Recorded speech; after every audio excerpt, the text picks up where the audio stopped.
Yeah, we're live. Hopefully that's all good. Right. Okay, fantastic. I'm doing this kind of slightly differently, so I have no idea. Let me know if there's any sound. I'm doing this with the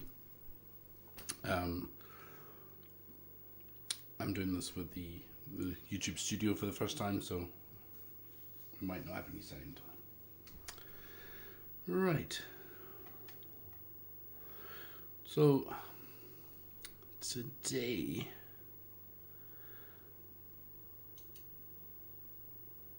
I would kind of like to just go over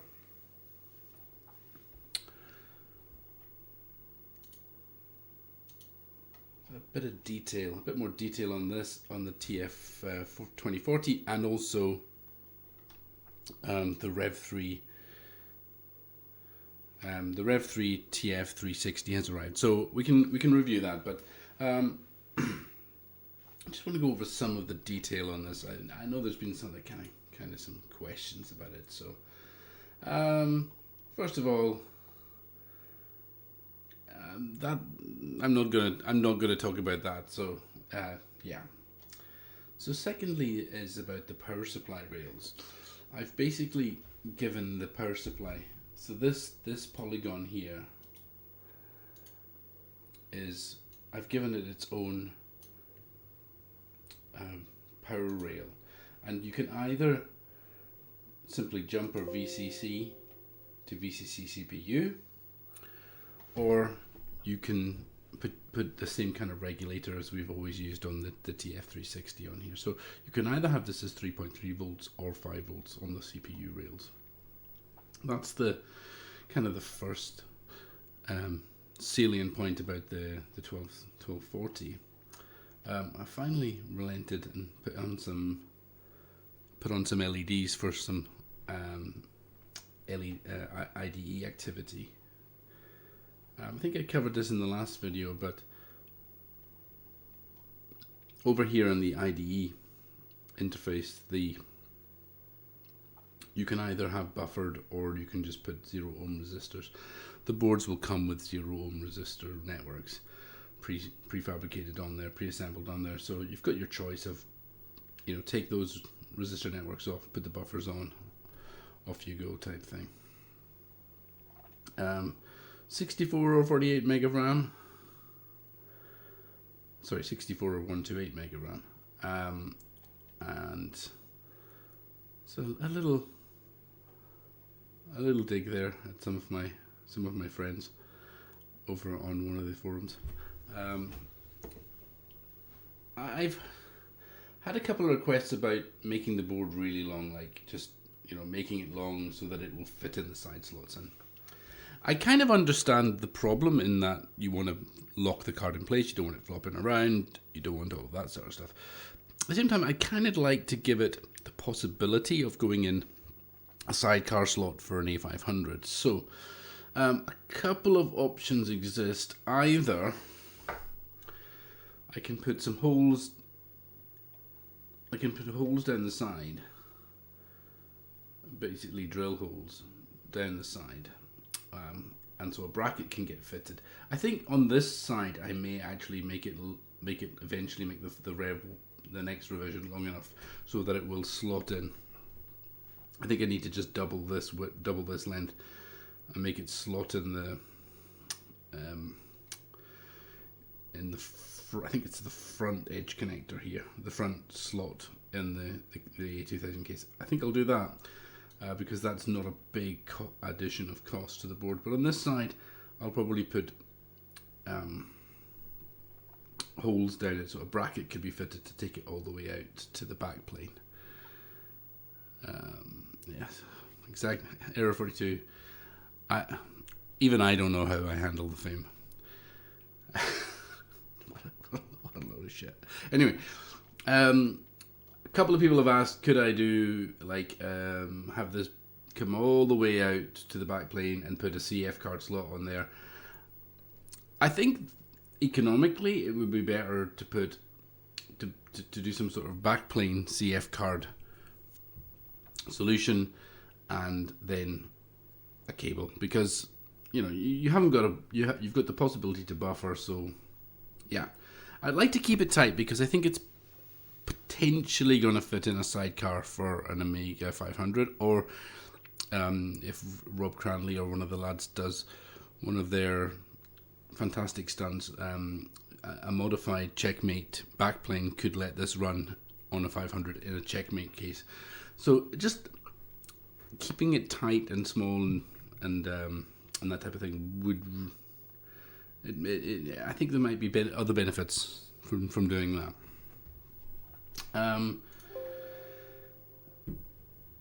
Good evening, Carl Hamilton. Yes, good evening.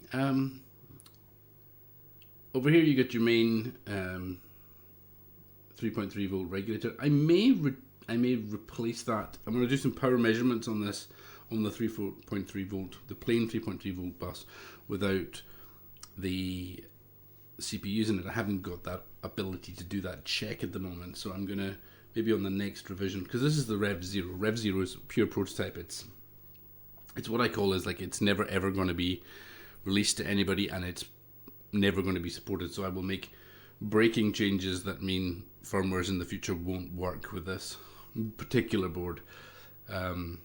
It's not production like yet. It's an alpha or whatever you want, an alpha or beta or whatever you want to call it. So this might get replaced by a simple linear regulator if I measure the power on this and find it's low enough. If I find that the power is low enough that I can get away with a linear regulator, I'll put a linear reg on there, because linear regulators are nicer in general, so I'll go with that. Let's see, anything else of note? John Hurtle asked me to put the NOT port back on, the clock port. I may or may not do that. I'll have a think. We'll see how many pins are left once we have everything working, and you know how it goes. It's like, right, we've got it all working in the prototype. Let's see what we can expand. But the basic idea is I don't want to increase the cost at this point at all.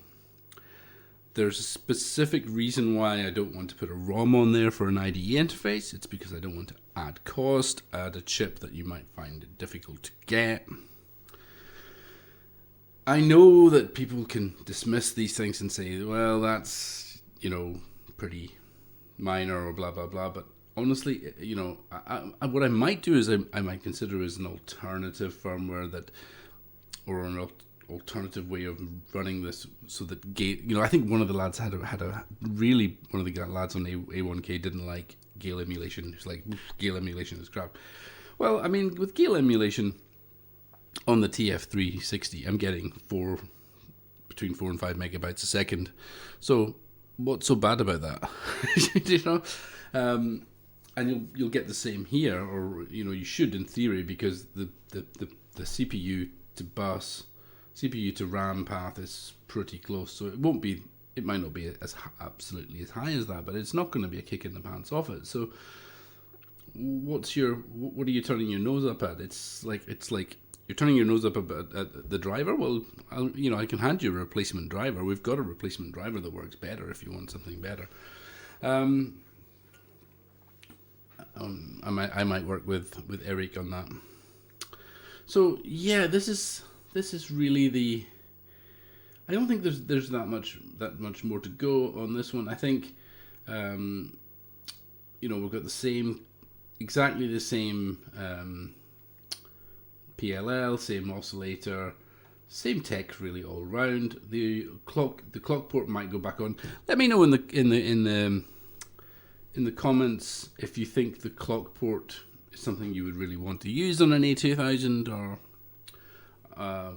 whatever. I mean, just get some feedback on some of this stuff and find out what it is people want. But overall, I think my understanding of what Amiga people really want is easy to build, easy to repair, easy to get the chips, and not too expensive. And the trade-off against that is you have to keep it as simple as possible. So,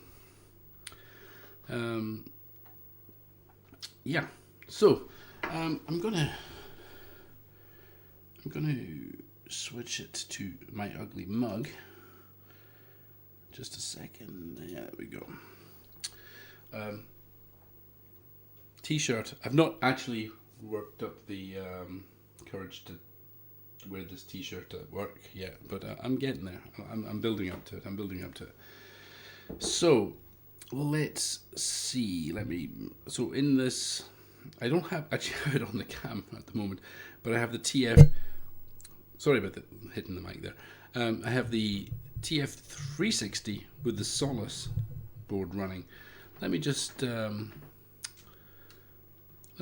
you the Solace control. So the Solace is a board by Rob Cranley. It's a clock port doubler, multiplier, and it adds sort of light control here. So demoing that the Solace is working. You know, we can change the color of the LEDs. We can go from kit to, there's various, you know, so Star Trek viewer type things. Yeah, there we go. There we go. So I've lost the live. Yeah, there you go. So yeah, I've got this. So this is all up and running on the new Rev 3. Let me now that I've actually demoed that it works, and I'll pull the Solace out of it because that was just for test. Like, if you haven't seen one of these, I don't think they're generally available yet, but these are, let me just get to my face clean. These are Solace boards by Rob Cranley. Let me put it so that you can actually read the text on it.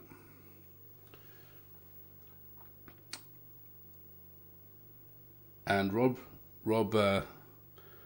doesn't live too far from me, and he gave me one of these for testing on the TF360 clock port. So I'm told that the standard clock port modules do work as well, because Mark Brown, and I have to really give a shout out to Super Duper at this point, because these arrived on my doorstep. On Wednesday morning. I posted a couple of them to Mark, and he posted them back built, and I got them back built on Friday morning first thing. So it was an impressive turnaround from Mark. I wasn't expecting to get these back pretty much short of going on holiday, but that's your TF 360 Rev 3. I'm really hoping this is the final version. It's looking good so far.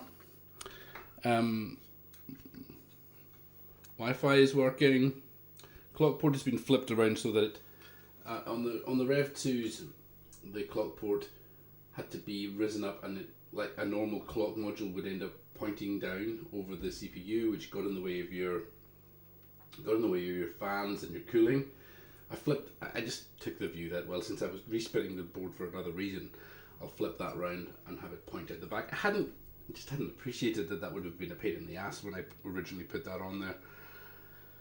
Sometimes you have to kind of live with the board for a little bit before you notice these things. And other than that, pretty much the same. There was a slight reset bug fix, which I haven't been able to test the reset bug fix yet, because my CD32 is got a sulky power on reset circuit, so I've jammed it so that the reset,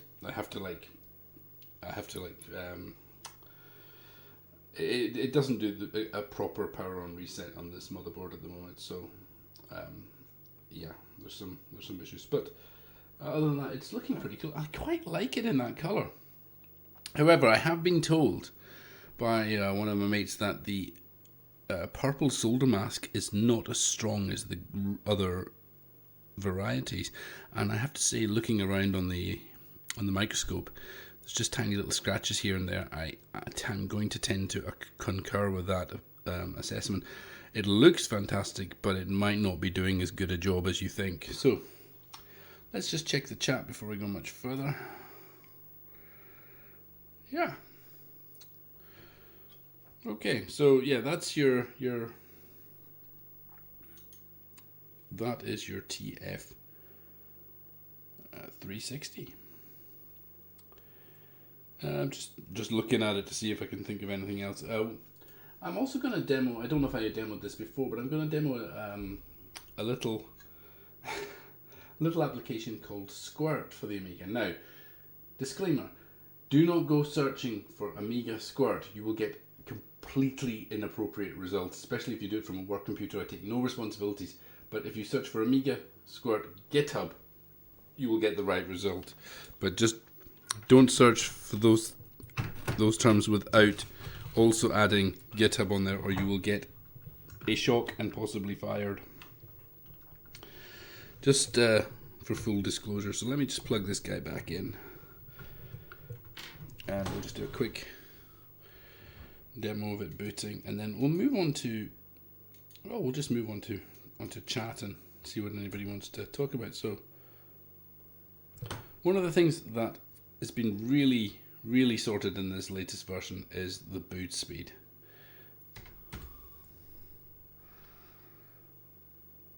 And as he says that, it doesn't boot. Right, let me just plug in the Wi-Fi module. So that was I think that's pretty quick. That's as quick. That's not far off sort of Win UAE speeds, actually. So bring up my desktop here. Okay, let me find one of my... Yeah, let's bring this guy up, sorry. Right, so, can you guys read that actually? Is that too small? Maybe I should change the text size on that. Edit, properties, text size,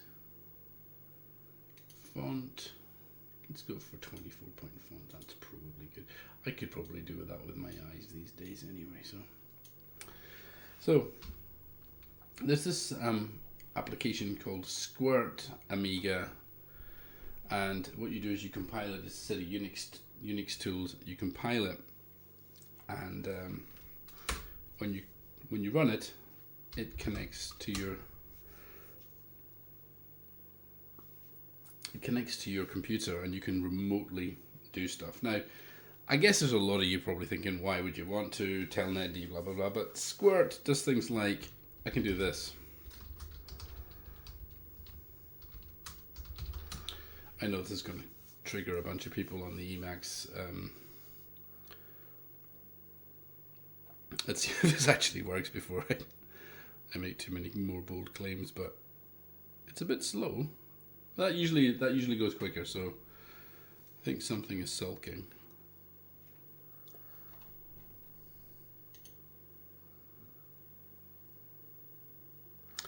Right, let's just read some chat while that comes up. So am I feeling better now? As of today, I'm feeling a significantly good bit better than I have been over the last 3 or 4 weeks. Today I think I sat down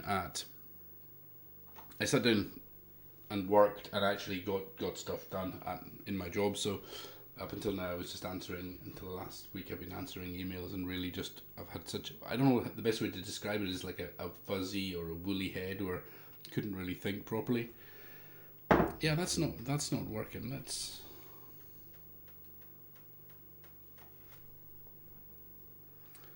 see let's reboot. Have I tried turning it off? Let's try turning it off and on. So this does usually work. This works every time except when you do it on live stream. I use it for. I was going to just demo off of what the tools could do, but I use it for copying a file onto the Amiga, running it, and like transferring my CPU tools when I've done a new firmware update or whatever. Blah blah blah. This particular install has got the Roadshow demo instead of Roadshow, so that might be part of it. But I've never known Roadshow to get too sulky, unless it's getting like sulky at a... Right, let's just switch back to desktop. Is that... There we go. So here comes my like startup sequence. I can edit it.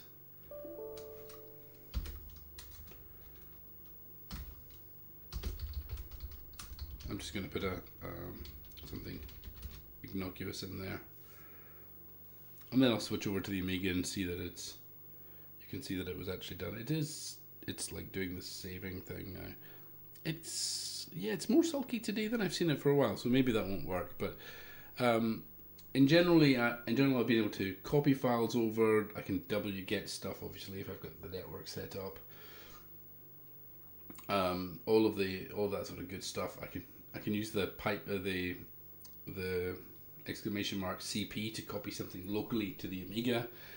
It's kind of like a cool tool. So I've kind of recently discovered it. I think it's definitely worth having if you've got several Amigas. Like I have, I think 3 Amigas now sitting on the network here, and I'm definitely like transferring files, using it much more actively that way. So it works particularly well on the 1200. Do you know what? I've got the 1200 set up behind me. This 1200 is set up here, and it's got all the LAN stuff set up. So I can maybe give that a go instead. And I think maybe it's the Jinky. Yeah, so as you can see on this one, it's much faster. This is OS 3.2 with a decent network card in it.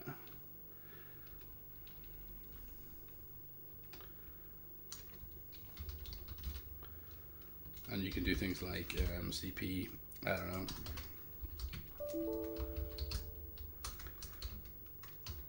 There's some janky paths and things. It takes a bit of getting used to, but like what I've been doing is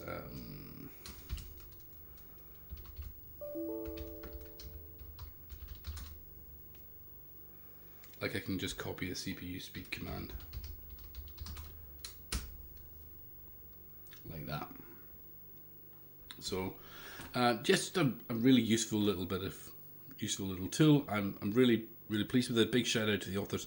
Alpine 9000 I think is or Alpine 9000 on GitHub.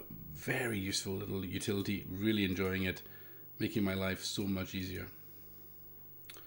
So let's see. How's the CRT cabinet collecting addiction going? I haven't really been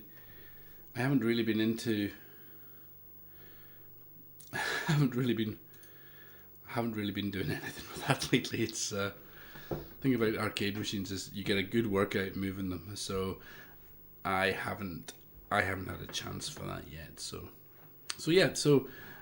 summary: TF360r3 working. I've got 2 more little bugs I need to fix, and then I'm happy with it, and I'm gonna let Alan Marks and Super Duper sell it. It's one of the things I've tried to explain to people who ask me, am I going to open source something? When am I going to open source it?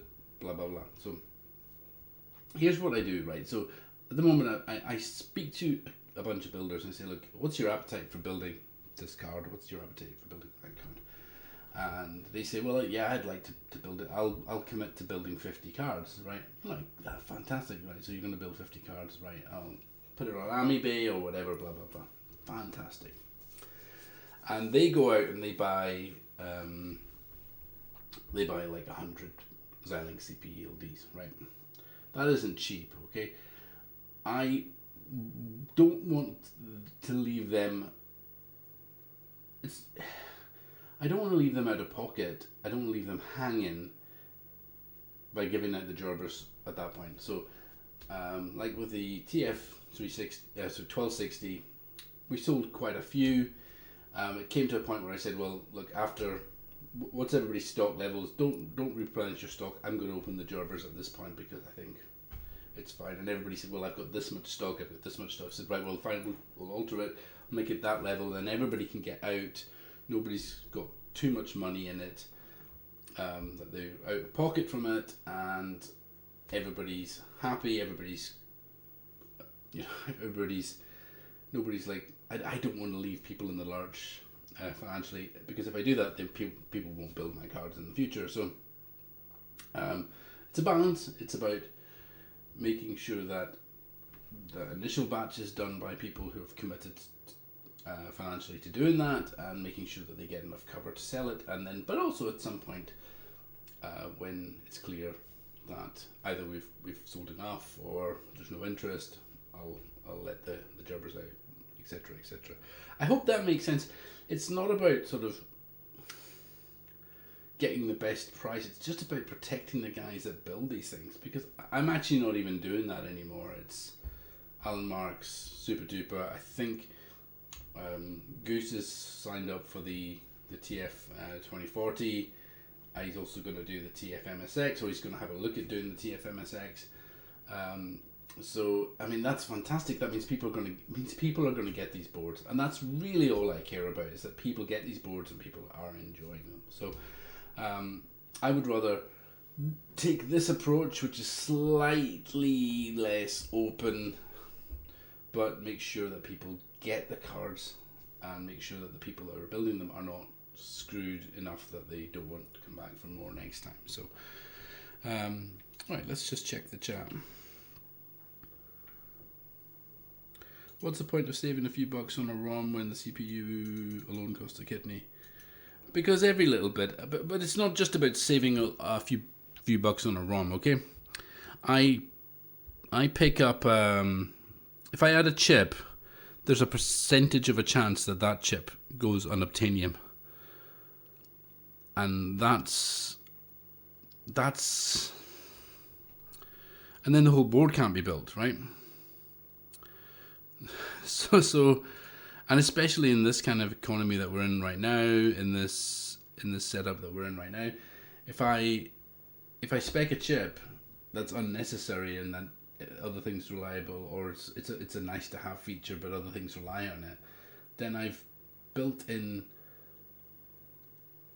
some way that the whole ecosystem can fail. So I don't want to skip the ROM. I also don't want to put anything on this that isn't necessary, because everything you put on that's necessary is not just the chip. It's the chip. It's the potential that the chip goes unobtainium. It's the time that it takes somebody to solder one of those ROMs on. You might think, oh, it's only 2 minutes or 5 minutes or whatever. 5 minutes over 500 boards adds up, right? So it's about that. So, you know, these guys that are building it, I want to make sure that the time to build these things is you know, they can churn out 10 of them, and if they can churn out 10 in an evening, for example, I'm not saying that they can, but let's say if they could churn out 10 in an evening, right? That means that 10 users can get a board instead of, well, they have to put the ROM on, so that means they can only get out 7 in an evening. Okay, it's all of these things. It's all of these things. I'm not interested in. It's not just the components, it's the time it takes to do it. And then also, you've added another thing that can potentially go wrong. Everything adds up compound. So, you know, you get a booting system, or that ROM thing doesn't work, they've got to diagnose it, blah, blah, blah. So everything that you add to a board is undesirable. You want to get it working for the minimum amount of components, the minimum amount of features to deliver what you need to deliver. And I take this philosophy with my job as well. You know, I worked in software engineering for 20 something years now, and I get all these newbies come in and they've got all these great ideas about you know, we could add this, I'm like, no. Make it simple, agricultural, and easy to understand, and easy so that when you come back, when in a system with 2 or 3 million lines of code, that you can come back to that and figure out what exactly it does very easily. So that's my operating philosophy anyway.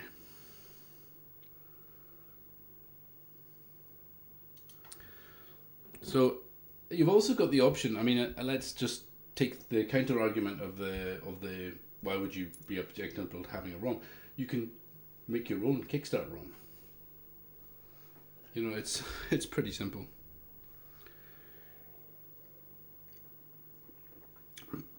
I think the 040s should be pretty cheap though.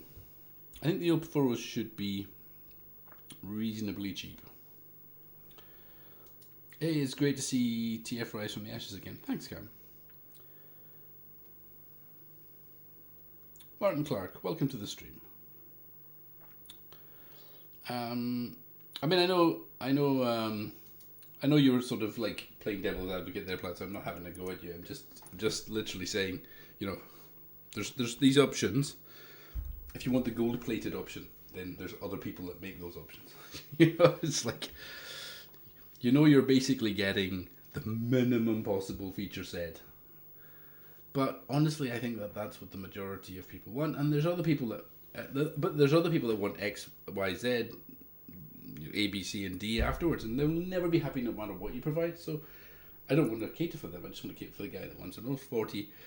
Maybe they want just to get a bit of a speed boost for RTG on their 80,000. I don't know.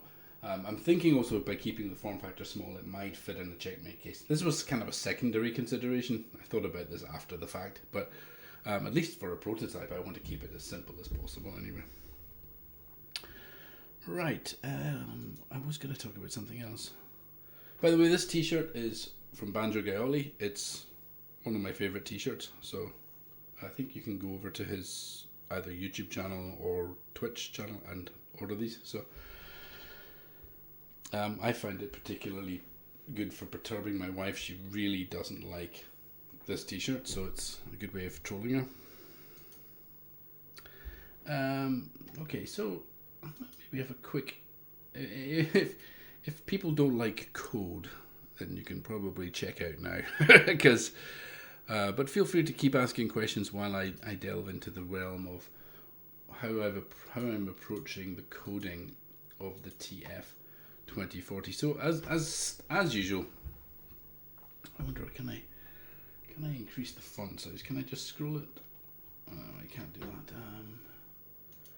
It is a bit small, isn't it? Appearance font. Maybe if anybody knows how to increase the font on Visual Studio Code, let me know in the chat. Just have a quick view.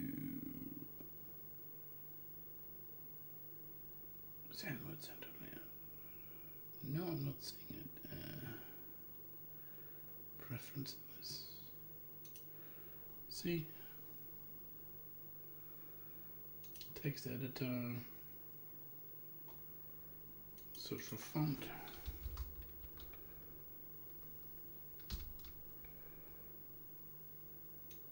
Let's try 16. Maybe that'll make a difference. Probably cause it to crash. There we go. That is a wee bit better. I actually quite like that myself anyway. So, what I've done is I've taken the code from the TF. Well, let's say this is the code. I've kind of taken the code from the TF536, which translates an 020 or an 030 bus to a 68,000, and I've stripped out everything that's TF536 specific, and then I've taken out the code in the TF360, which basically takes a 060 bus or slash 040 bus and translates it to an 020 bus.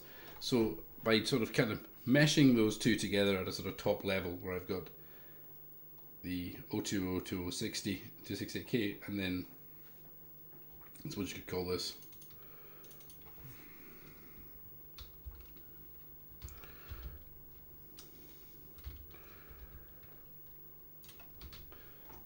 I've kind of got the basis for starting off on the journey to getting this to work.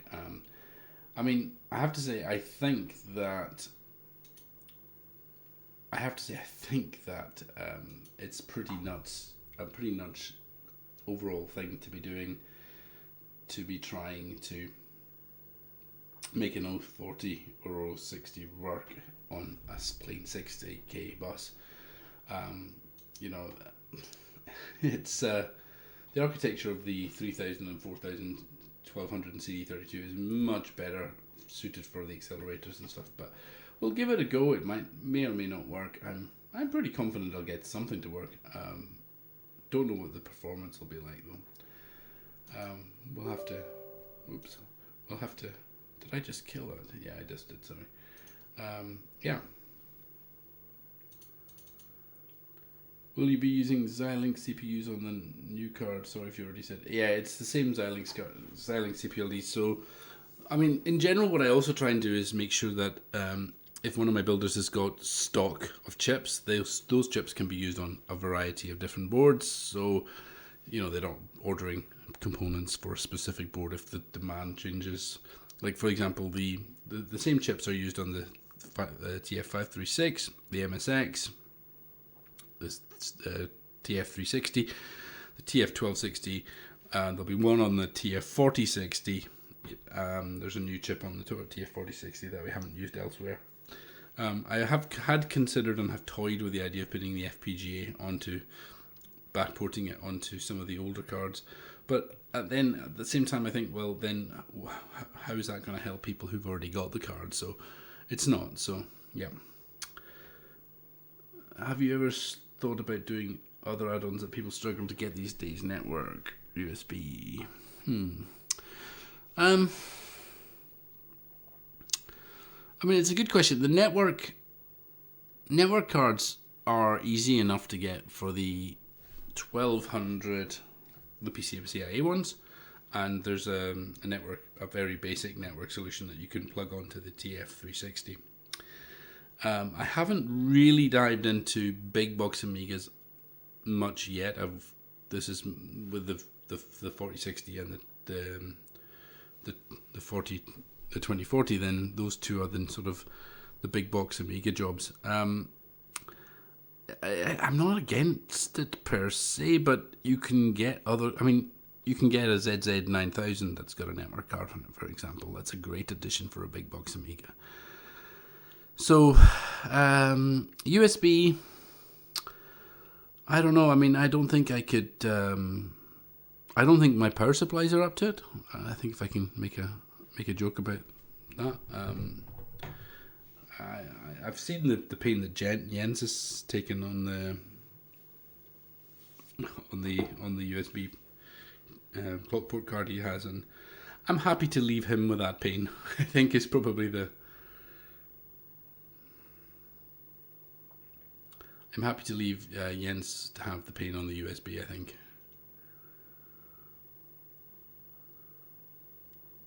Keith, which card can't you get, really?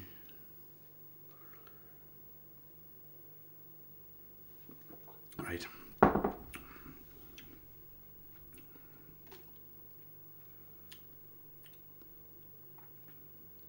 Let's bring it back in. We'll look at this. Maybe see if we can find more demos.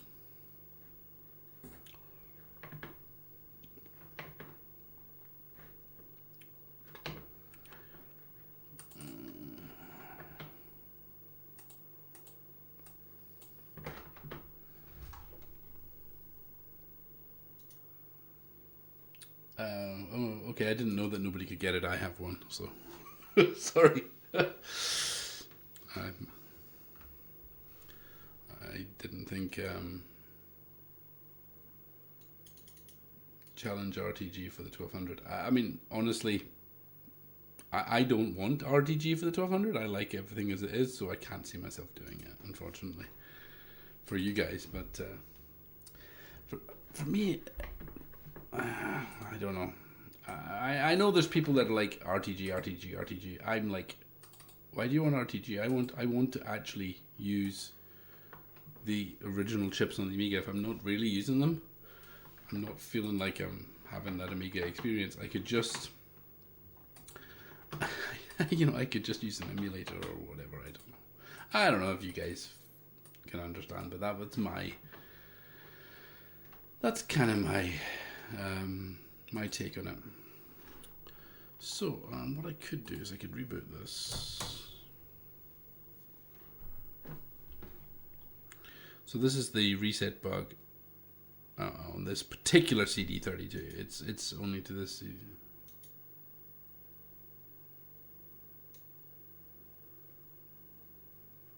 Is the CD30 TF360 meant to work with an 040? No, it will not work with an 040 under any circumstances. It will only work with LCs or full fat 060s, and it'll only work in the range 50 to 100 megahertz.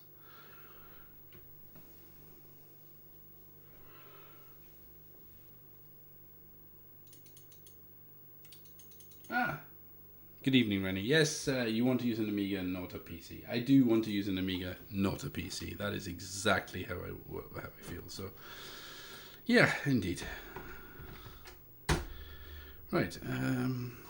I may struggle because I'm on the demo of Roadshow here, but I'm going to see if I can go.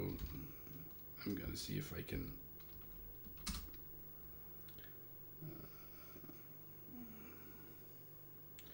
I'm just going to have a wee look through scene.org and see if I can find.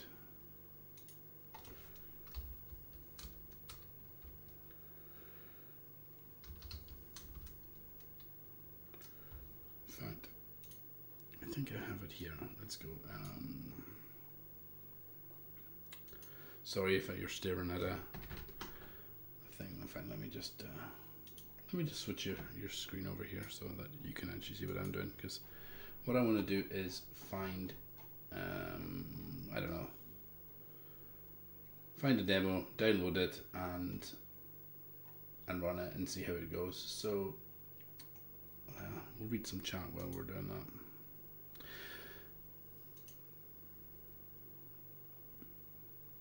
I mean, I get the.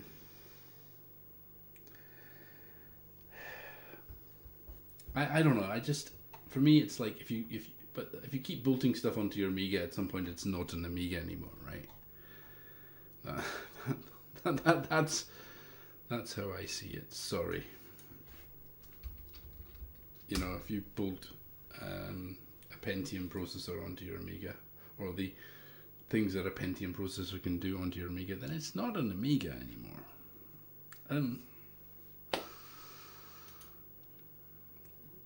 Right, let's see.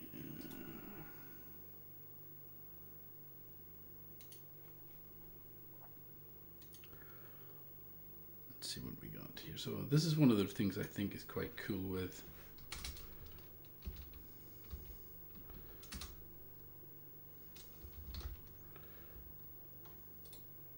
I don't know how quick this is. This is a very slow network connection on the. I don't know if there's some sort of issue with. Does anybody know if there's like a transfer limit on? Yeah, I think there is a transfer limit on the demo version of Roadshow. I think I'm hitting the demo version of Roadshow problems here. Might need to find a different CF card. Let's have a quick look.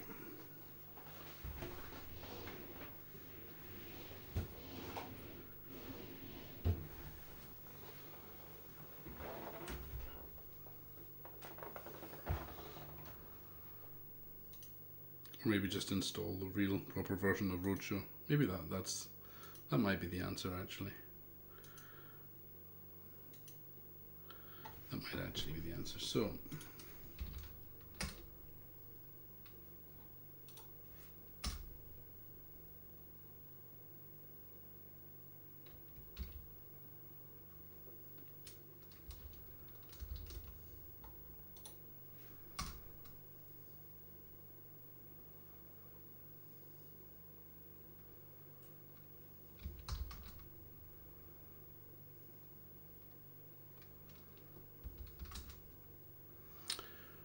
let's see if I can do this. Sorry about this, getting distracted by the.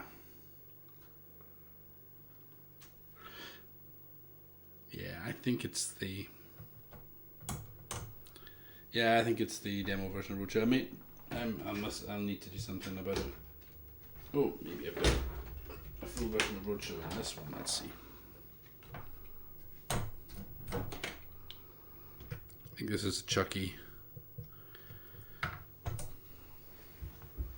I'll probably turn it to be exactly the same disk.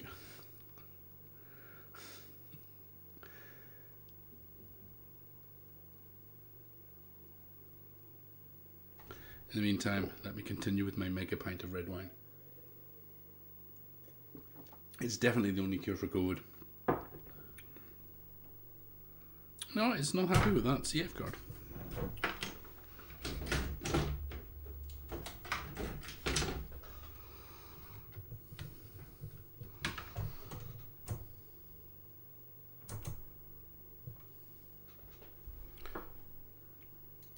This is more my yeah, Roadshow does time out, but I was wondering, is it a time limit or is it a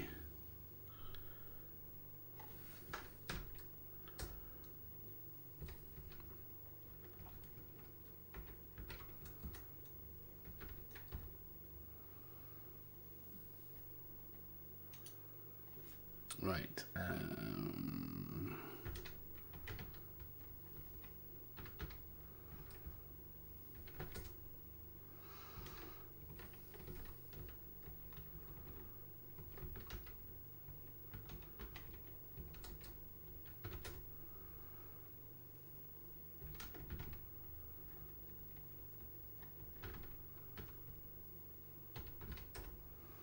Let's see if this works.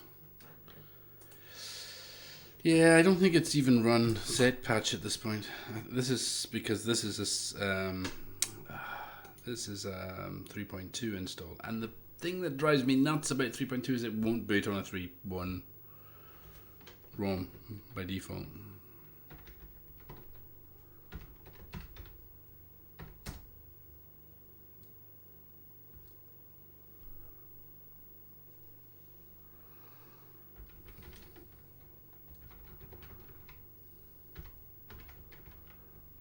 Although, maybe end up eating my words.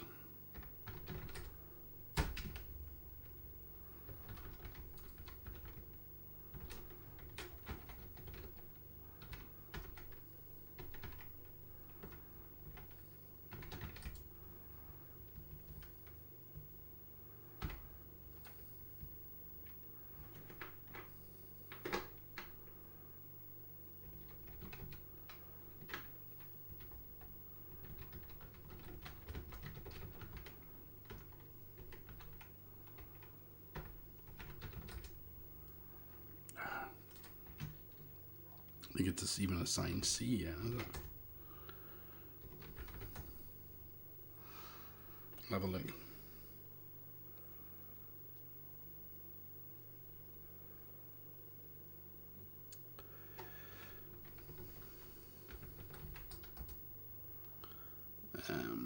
That looks like it had already done that, so let's see if demos.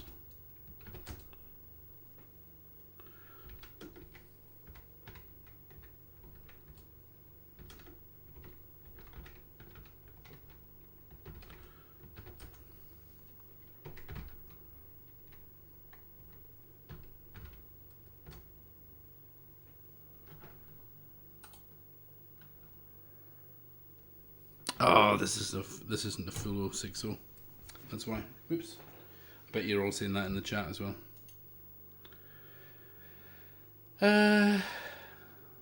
Is there a limit on how many 060s one can have at home without monetary troubles? No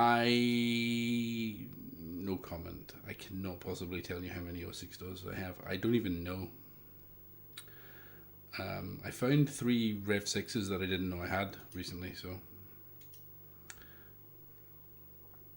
you don't really want NLC in such a card, yeah.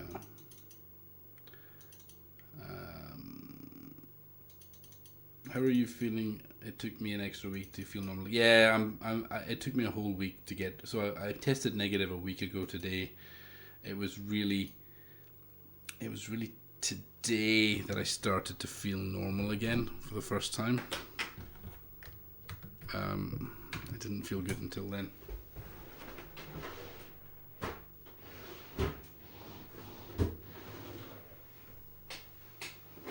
Let's see if any of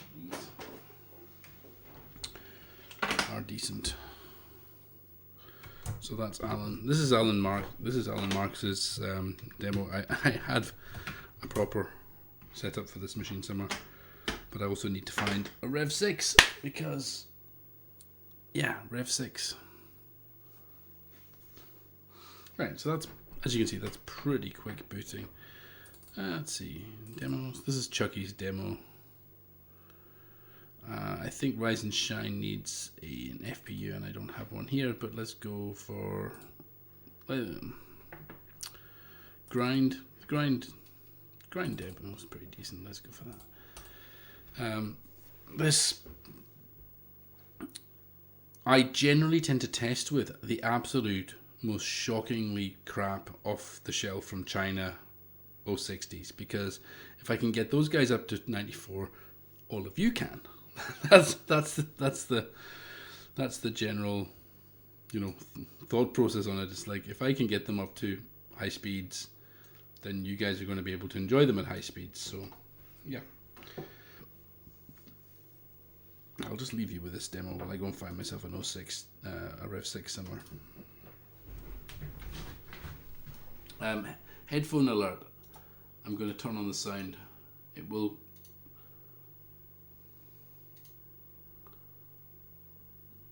probably blow your head off when it resyncs.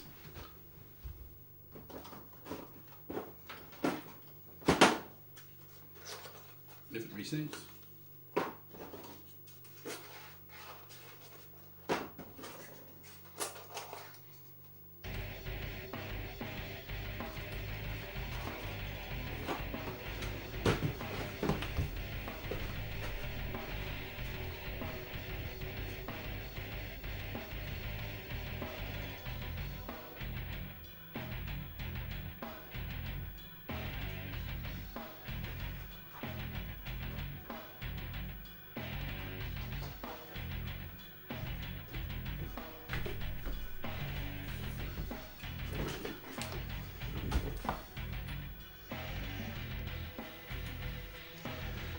So I'm sure there's at least 2 Rev 6s in this pile.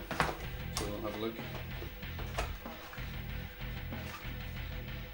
No, not the first one. It's a Rev, that's a 040. Yeah, a Rev 6. Right.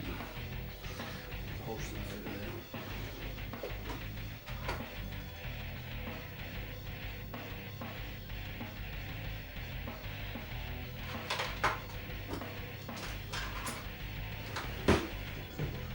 Handy dandy extractor tool.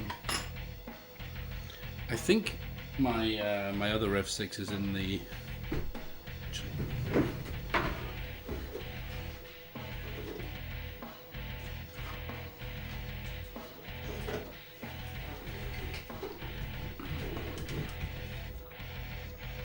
All Rev 6s. That's how you flex as an Amiga guy in 2022. Right, let's yeah,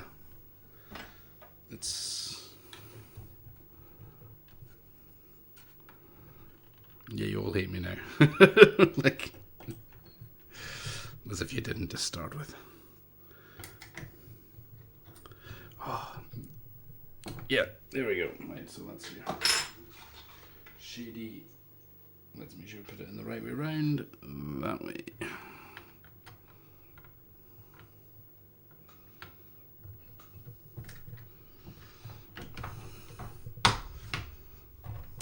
Boom! And you can all laugh at me on up a Rev 6.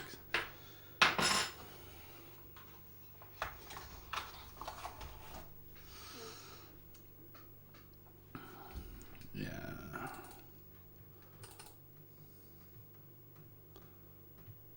Let's go with, I'm sure we'll get copyright striked on one of these, but we'll go for it.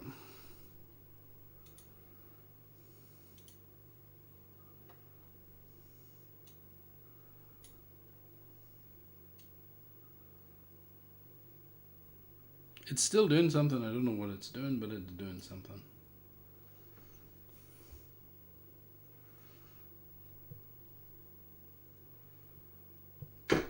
Wow. Don't you just love these demos that just show you a blank screen? Oh, it's doing something.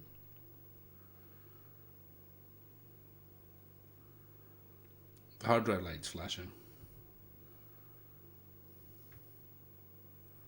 Still flashing?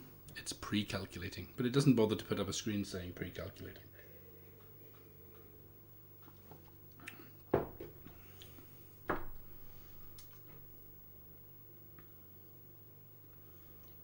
Am I talking to myself or is everybody? It says 22 concurrent users. I'd be surprised if I've got 22 concurrent users. There we go. So this is running on a CD32.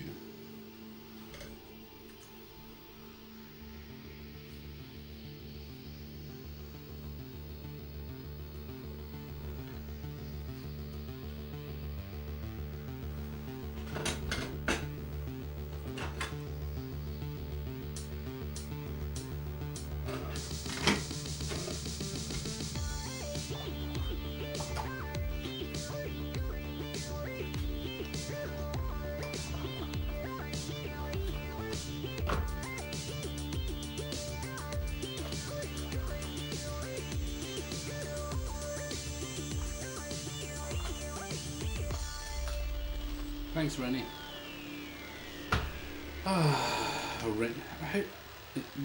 Which emphasis do you put on your name? Is it Rennie or Renee? Is it an A or an E sound? It's always difficult to know reading somebody's name, actually.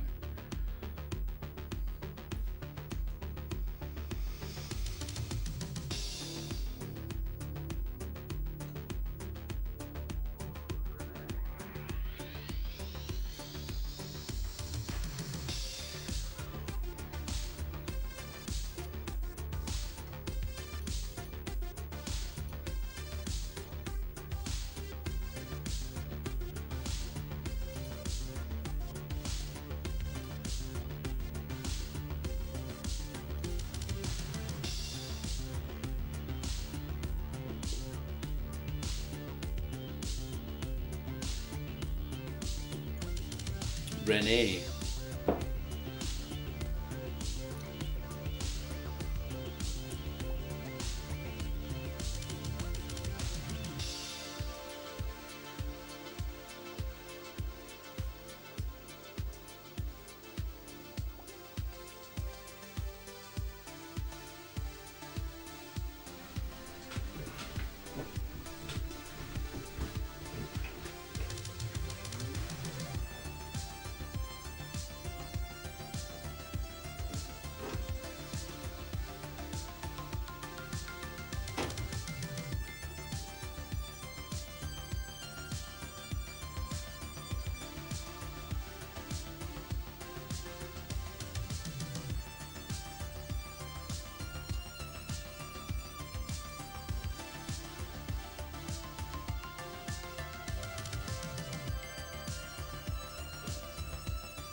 Now you need a CD32?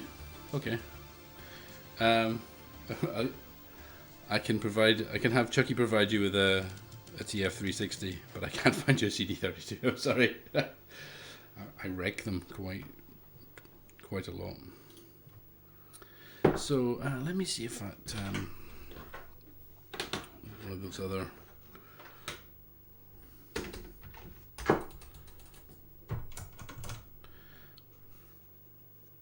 I didn't start out very fond of the CD32 when I very first started this, doing cards with this machine. I thought, okay, well,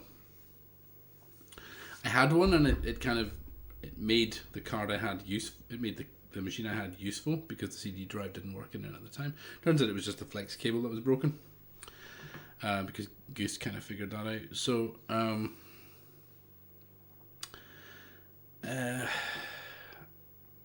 but it kind of has grown on me over the years. This machine has really.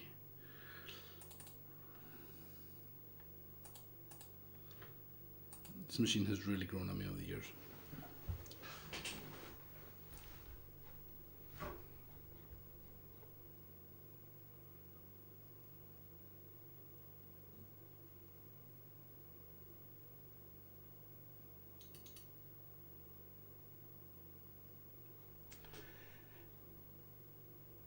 Yeah, the thing about the CD32 that drives me crazy is that I got my first CD32 motherboard for £20.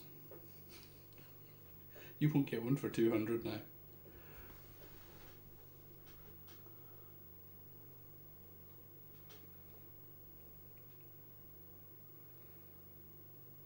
There we go. enjoy the demo. I'm going to go and top up with a little bit more wine.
Actually, this one looks like it could do with the CPU speed setup.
Probably going to get booted off YouTube for this one. Let's make it smaller for this bit.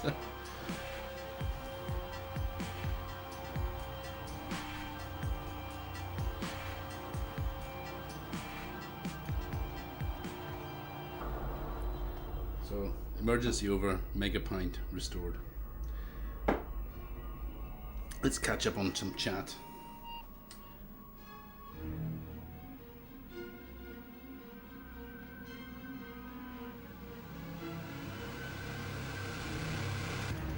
I wanted TF360 to finally have an 060 A600. Do you mean a sort of A600 size machine? CD32 is quite a bit faster than a 600. Sapapal, my A600 is my favorite Amiga now. A600 was my first Amiga.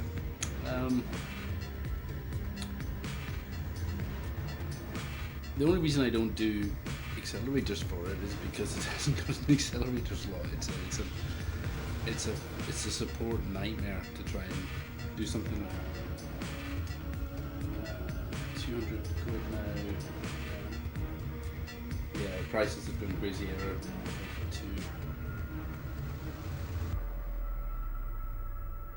CD32s are £300 on eBay. Yeah, I got one from Analogic a few months back, and it had the hinges smashed, and they charged me 300 quid. And I was like, no, I'm not accepting that. Not for 300 quid. If you'd given it, if it'd been 100 quid, then yeah, I would have accepted it, but not for that. 1200s on eBay. Yeah, the prices are crazy, aren't they? I now have every motherboard revision thanks to Goose, so I'm thankful I can. I mean, it's not that I mean, I have. This is my this is my Amiga. This is my 1200 that I use, but the other boards are all test boards. Hey Gadget, what's the going rate for a 1260 built with the CPU? So it's between £200 and £250 without the CPU.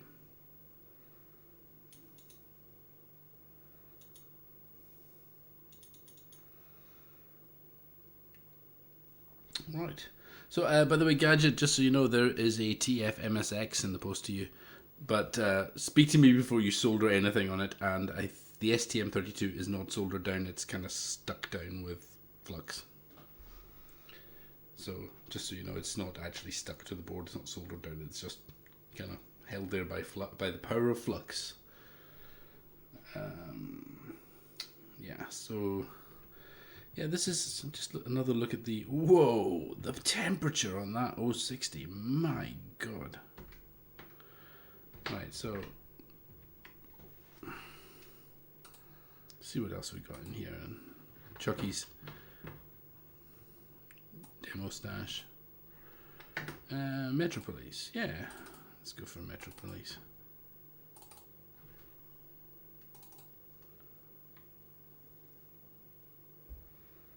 Also, Renee, I may finally have actually posted you the TF1200.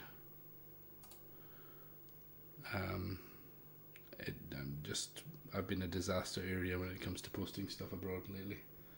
So, massive apologies for that.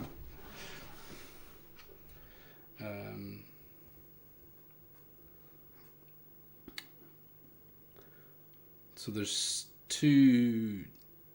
I was doing a bulk post to Canada, so I had no excuse. I was posting some TF360s to Alan Marks in Quebec. Yeah, so yeah, it's like there's nothing wrong with it. It's been working. It's just my stubborn laziness and my overloaded. Yeah, I'm trying to clear the decks before I go on holiday. Yeah.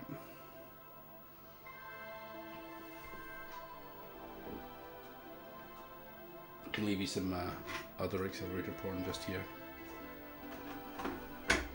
Casually lying around.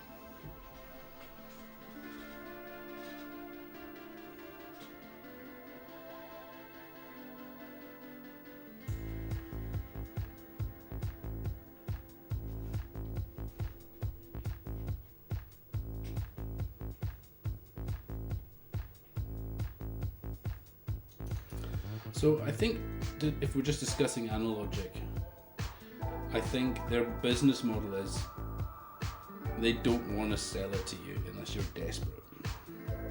So they're putting themselves at the high end of the price bracket. They're driving the prices up. But I got, I remember,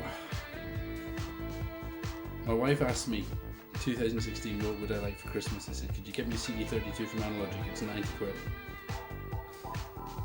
She didn't.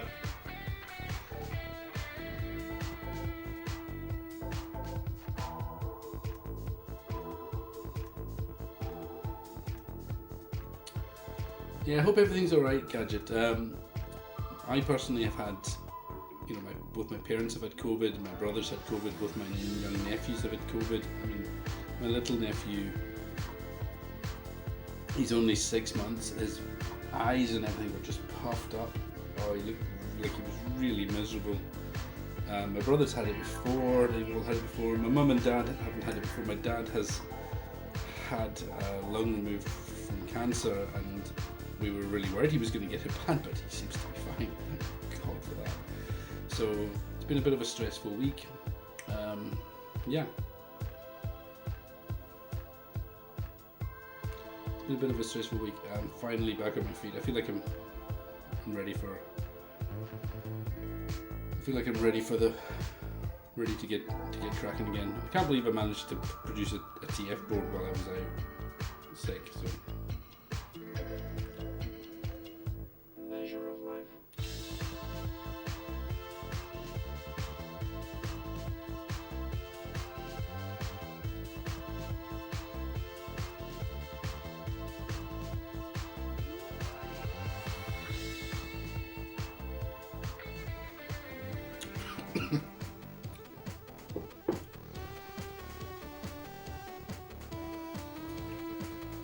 Yeah, thanks, Gadget. Yeah, everybody is okay. It's just, it was one of those, you know, that how things are when when you hear somebody's got COVID, that you just don't know how sick they're going to get until day 5 or 6, and you worry, and it seems to be, everybody seems to be okay.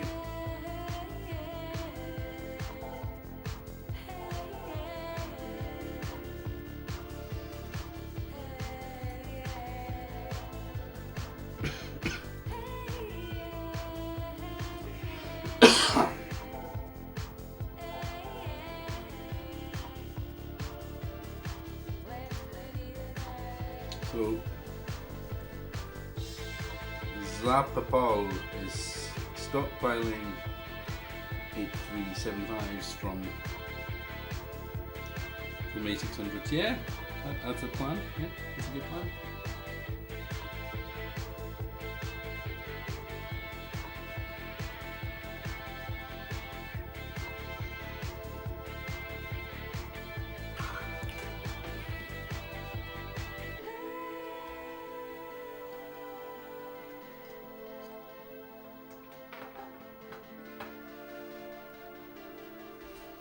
So this is kind of like, I'm thinking this might be a format for sort of like an hour on a Monday, because Mondays are kind of slow days YouTube wise. I might do this, at least it's slow in terms of Amiga streams and things.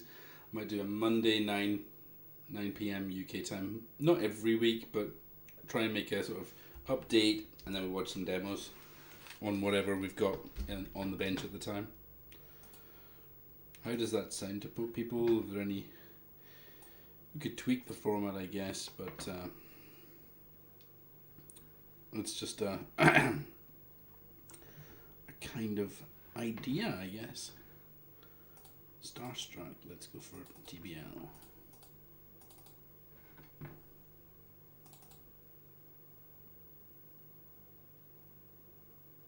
Did I actually get that to...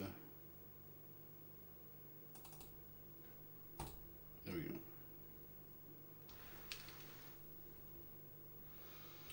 I think it's about time you resurrected the Agnes FPGA project. Well, it's funny you say that.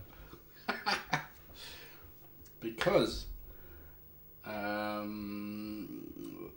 that particular board is winging its way to Rennie right now.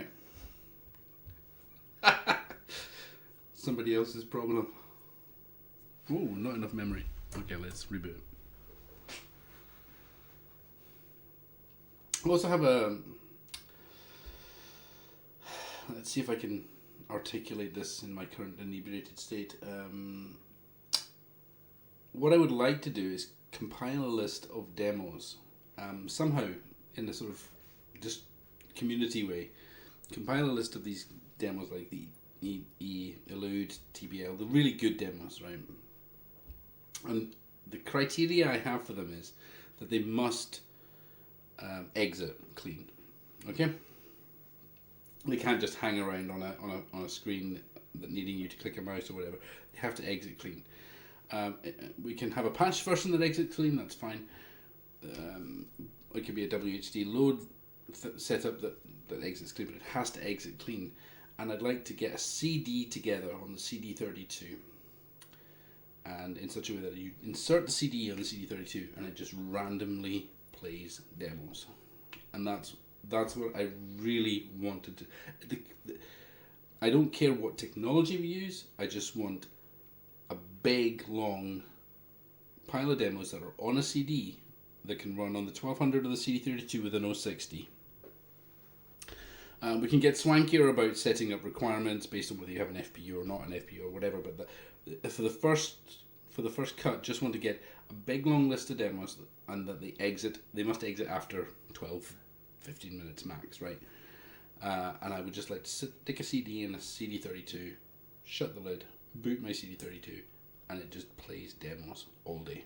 I'd love that. That would just be my idea of complete, because I would just sit and drink beer and watch demos. Why did we run out of memory on the Starstrike? We probably did because we'd run too many demos before. Does everybody kind of get the concept of what I'm looking for here? What I was looking at there. It was just, I just want to get a rolling set of demos, and I'm sure that there's something like this already. Somebody else has got some kind of setup on this. I'd also like to sort of script it so that it would download the demos, patch them if needed, produce an ISO from some kind of either Python script, or I don't care what kind of scripting languages. It's almost, it's not like handcrafted binaries. They've got to come from scene.org, and they've got to come from somewhere trusted.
Yeah, I think that's one of the great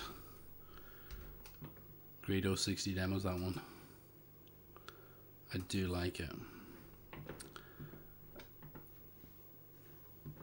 Yeah, so, okay, so I think we may call that a stream tonight. Any sort of questions before we run off? I've got the sort of TZ 40. Clean my face up.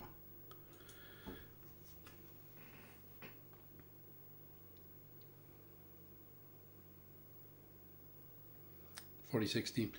Is it similar in speed to the 1260? It's exactly the same circuit, exactly the same firmware, plus or minus some arbitration for the CD drive. That's it. It's literally the same card shrunk down to something that'll fit in a CD32. And it'll be the same deal with this guy when it's completely finished. It's sort of, if I have to put the 1260 and 360 are at the front of the queue to get completely nailed off. Then this guy is next because I love to put Atari logos in front of Chucky's face. And then after that, we're looking at the 2040, that type of thing. Trying to think, looking at when the TF-MSX is also high up on this, but it's also pretty much sorted. It's working. It loads stuff, floppy disks. It's running stuff. It's pretty cool. Where am I from?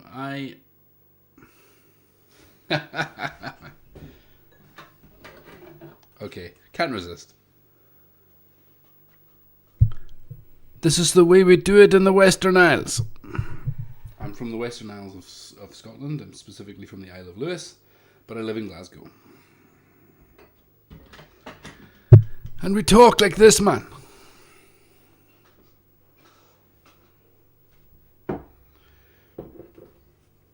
It literally does say it on the card. This is the way we do it in the Western Isles. So,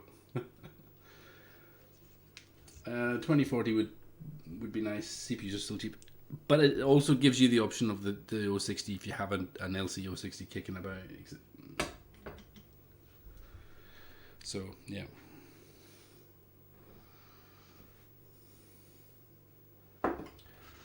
I mean, I suppose my accent is pretty neutral these days, but an island accent is very much like, "Good evening, ladies and gentlemen. How are you tonight?"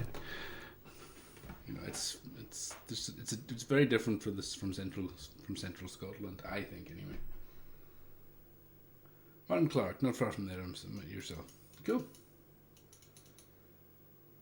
One of the Western Isles' greatest exports. Not allowed to mention their greatest export. Or the man who made this t-shirt. He doesn't like them. He really doesn't like them. So, who came up with the rant against Acorn? I can't. It's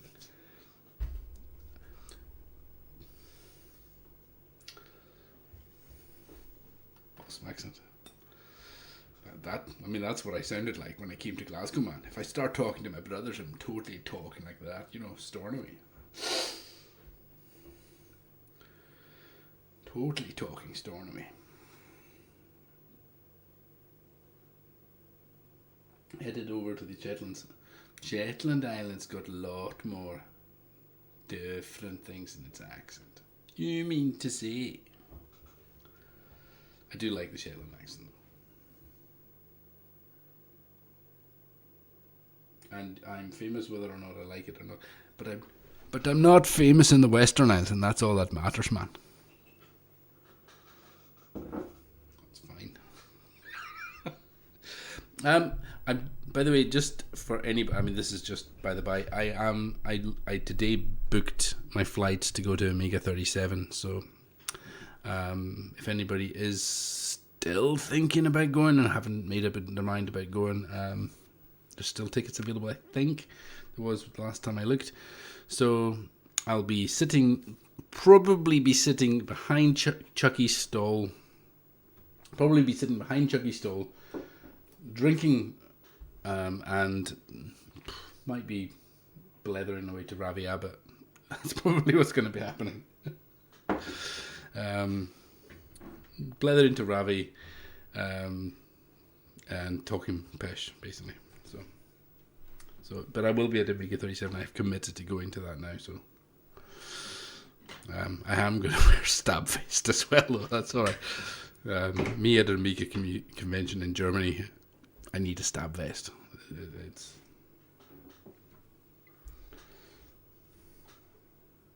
Are you bringing boards with you?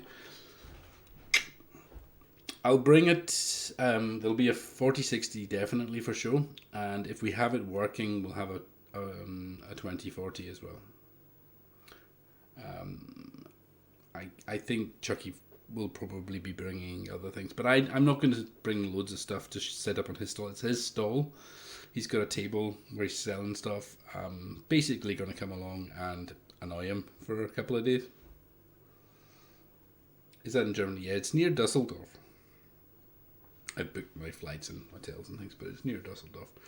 I kind of know everything in Germany in that area of Germany relative to the things in Holland because I'm very familiar with Eindhoven. Very familiar with Eindhoven, which is like 40 kilometers away or something like that. So, yeah. Right, I think that was we'll call that a successful stream, but let me just see if there was anything I missed in the chat. Any interesting questions? Yeah. Christ 1961 says listen to Pete and Diesel. Yeah. Yeah. One of the lads from Pete and Diesel was in a band with my brother. And he's trashed. I've seen him eat an entire cheesecake. An entire cheesecake. It's impressive. Monchelandbad. I can't even pronounce that. Sorry. And I can pronounce anything. Mönchengladbach. Something like that, maybe.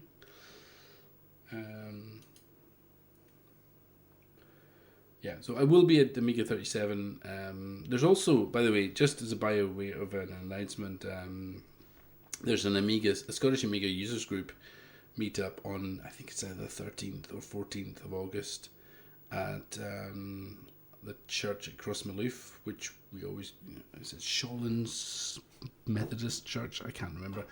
I'd have to. There is a meetup though at a Scottish Amiga meetup in Crossmaloof in Glasgow, which is like about a mile from me. So, and Rob Cranley has organised it, and he's. If you want to set up a table there, we always what usually happens is I'm there, Indigo Lemon's there, Rob Cranley's there. We get guys like John McDermott, probably. Can't remember. We always get quite a good group of the Glasgow guys, and a few guys coming over from Rosyth and Dunfermline. We get tables set up. I usually bring whatever I'm working on and just keep working on it while I'm at the event. And then we have like we have the Sensible World of Soccer tournaments, that sort of thing. So, am I mistaken, or was Chucky selling certified 060s? If you buy an 060 from Chucky, it's genuine. That's it.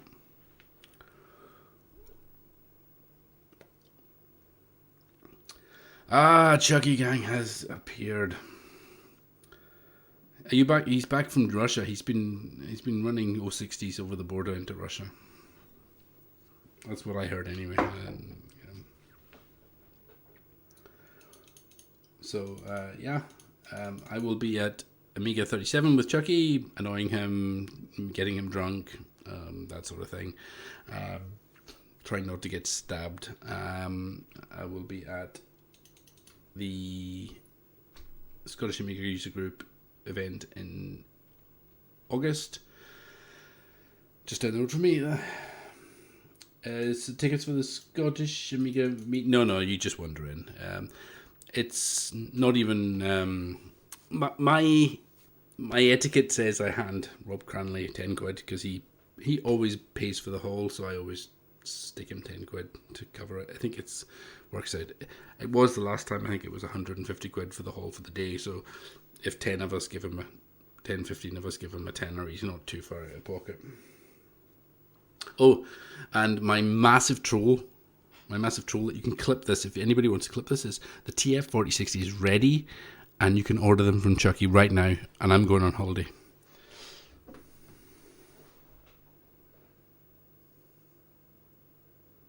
Martin Clark, the best source to buy a TF1230 or 1260, I got one off eBay. If I was buying a 1230 or 1260 in the UK, I would go to Super Duper. Super Duper is the man. And I get a cut from Super Duper as well, so disclaimer.